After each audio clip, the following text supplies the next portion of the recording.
Leximi prej Ungjillit të Gjonit, kapitulli 4, rreshtat 43 deri në 54.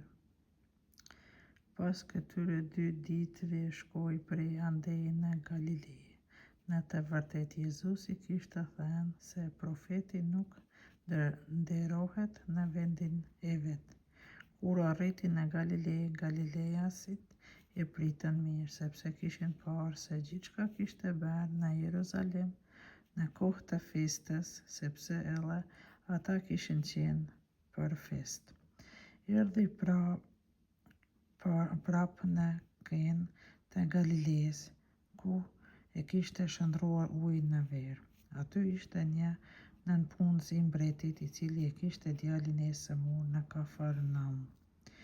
Ky kur mori vesh se Jezusi kishte ardhur prej Judeas në Galile, shkoi tek ai e ju lut të zbriste t'ia shëronte djalin që kishte në fill të vdekjes. Jezusi i tha: "Po nuk pat shenja e mrekulli, ju nuk besoni." Nënpunësi mbretëror i përgjigji: "Zotri, eja para se të më vdes fëmia." "Shko," i tha Jezusi, "djali yt është shëndosh."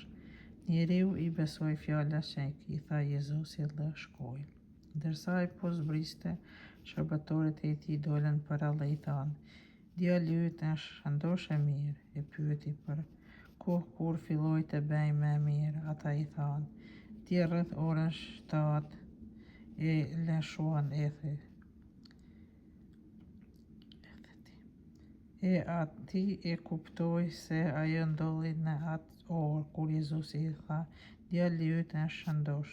Dhe besoi ai e mbar shtëpia e tij. Kjo ishte mrekullia e dytë që Jezusi bëri kur u kthye prej Judës në Galile.